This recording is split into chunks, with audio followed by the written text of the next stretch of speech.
Hi everyone, this is Shankar Pratap Singh and you are watching SPS Astrology on YouTube channel। दोस्तों आज मैं आपको बताने वाला हूं नीच भंग राजयोग के बारे में। और नीच भंग राजयोग जो होता है उसकी सच्चाई क्या है। आप जब भी अपने चार्ट में देखते हैं और उसमें अगर कोई ऐसा योग बना हुआ है, कोई नीच भंग राजयोग बना हुआ है, तो आपको लगता है कि भाई नीच भंग राजयोग है, अब तो पता नहीं क्या क्या मुझे मिलेगा। लेकिन इसके पीछे की जो सच्चाई है वो कुछ और है। नीच भंग राजयोग का मतलब होता है किसी चीज का पहले बिगड़ना और फिर बाद में उसका सुधरना। बिगड़ना और सुधरना। जो ग्रह, कोई भी ग्रह अगर आपके बर्थ चार्ट में कहीं भी बैठा है और वो अपनी नीच पोजीशन में है तो वो पहले वहां पर अपना बुरा असर दिखाता है। यानी उसके कारण जो भी चीज़ें बिगड़ने वाली हैं, जो भी चीज़ें बेकार होने वाली हैं या कुछ भी ऐसा अनवांटेड अगर आपके साथ होने वाला है वो सारी चीज़ें होती हैं। लेकिन उसके साथ जो प्लेनेट बैठा हुआ है, अपने ऑन साइन में बैठा हुआ है, अपने एक्सल्टेशन में बैठा हुआ है और उसका नीच भंग हो जाता है। यानी किसी नीच के प्लेनेट के साथ, जैसे एग्जांपल के तौर पर मैं आपको बताता हूं, मान लीजिए कि यहां पर कैप्रिकॉन साइन है और कैप्रिकॉन साइन में जुपिटर यहां पर प्लेस्ड है, राइट। साथ में या तो सैटर्न यहां पर बैठा हुआ है या मार्स यहां पर बैठा हुआ है। मार्स अगर होगा तो मार्स अपने एक्सल्टेशन में होगा, सैटर्न अगर होगा तो सैटर्न अपने ऑन साइन में होगा। अगर जुपिटर के साथ यहां पर सैटर्न है या यहां पर मार्स है तो इसका यहां पर नीच भंग हो जाता है। लेकिन कभी भी अगर जुपिटर की दशा चलती है, जुपिटर की कभी भी दशा चलती है तो 10th हाउस की चीजों का लॉस होता है। 10th हाउस की चीजों का लॉस होता है और जुपिटर जहां का लॉर्ड है, जैसे जुपिटर अगर 9th हाउस का लॉर्ड है और 10th हाउस में बैठा है तो 9th हाउस के कारण 10th हाउस की चीजों का लॉस होना।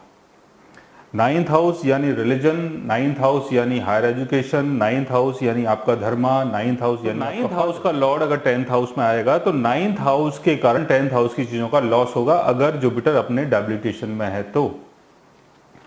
इसी तरीके से जैसे यहां जुपिटर अपने डेबिलिटेशन में है तो जब जुपिटर की दशा चलेगी तो 10th हाउस की चीजों का लॉस होगा 9th हाउस के कारण। और अगर यहां पर 10 नंबर साइन है तो 12 नंबर साइन यहां पर आएगा और जुपिटर यहां का भी लॉर्ड होगा। यानी जुपिटर की अगर दशा चल रही है तो 12th हाउस के लॉर्ड की दशा चल रही है, 9th हाउस के लॉर्ड की दशा चल रही है और जुपिटर आपके 10th हाउस में बैठा है तो 12th हाउस के कारण, 9th हाउस के कारण आपके 10th हाउस की चीजों का लॉस। 12th हाउस यानी सीक्रेसी, कोई भी आपकी सीक्रेट चीज वो एक्सपोज हो सकती है, वो पब्लिक के सामने आ सकती है, बिकॉज 10th हाउस जो है वो पब्लिक विजिबिलिटी का घर है। तो कुछ भी आपने ऐसा कुछ सीक्रेट किया और बाद में वो एक्सपोज हो गया तो उसके कारण आपके सम्मान का लॉस। लेकिन आप यहां देख रहे हैं कि जुपिटर का तो नीच भंग हो गया है, यानी जुपिटर जो है वो उसका जो रिजल्ट है वो अच्छा आएगा।